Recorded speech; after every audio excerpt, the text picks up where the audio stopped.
Белгілі ақын жазушы Қадыр Мырзалиннің ел ішінде тарап кеткен «Нағыз қазақ қазақ емес, нағыз қазақ домбыра» деген нақыл сөзі ұлттық аспаптың халқымыздың сан ғасырлық серігі екенін дәлелдейтіндей. Расында домбыраның әуенмен қазақтың күйшілері, ақын жыраулары мен сал серлері музыка әлемінде талай жыр арнап күй шерткен.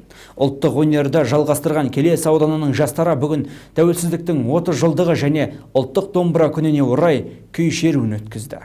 Дала сарынын көшпелі халықтың шежіресін шерткен домбыра қазақтың қасиетті құралы ғана емес, талай кезеңдердің тарихи куәгері. Ұлттық аспапты халық арасында кеңінен насихаттау мақсатында елбасының жарлығымен 2018 жылдан бері ұлттық домбыра күні аталып өтіледі. Дәстүрге сай, сан ғасырдың сырын көмбірімен жеткізген ұлттық аспапты ұлықтау мақсатында Келес аудандық жастар ресурстық орталығының ұйымдастыруымен «Қазағымның үнісің сен домбыра» атты іс-шара өтті. Онда өнерлі жастар ұлттық домбыра күні мен Келес ауданының құрылғанына 3 жыл толуына орай және тәуелсіздіктің 30 жылдығына арнап 30 күй тартты.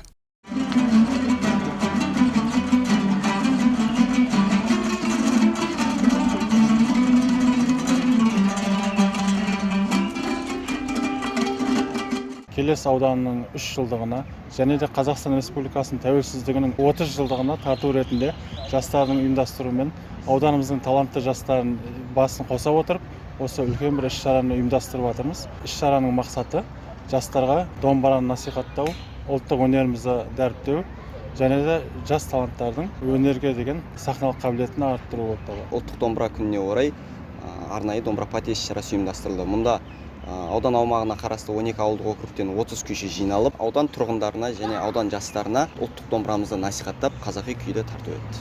Сонау көне тарихтың күмбірін бүгінге жеткізген домбырамызды өркениетті заманға сай жаңғырта білсек, келешек жастарға ұлттық тәрбие беретін өнеге бастауы әрі рухани қазынасы болары сөзсіз. Өзі домбыраға қатысып жүргеніме 5 жыл болды. Биыл дипломымды алдым. Бүгінгі болған іс-шара 1 шілде домбыра күніне орай ұйымдастырылған іс-шара болды. Бүгін бізде өз үлесімізді қосу үшін келіп отырмыз. Шараға қатысқан өнерлі оқушыларға жастар ресурстық орталығы директорының атынан алғыс хаттар табысталды. Олардың да ұлттық дәстүрімізді насихаттайтын осындай тағылым мол мәдени шаралар көбірек болса деген тілегі бар. Балнұр Зұпарбекқызы, Хуснидин Хасанұлы, Айдос Дәулет, Сәт телеарнасы, жаңалықтар.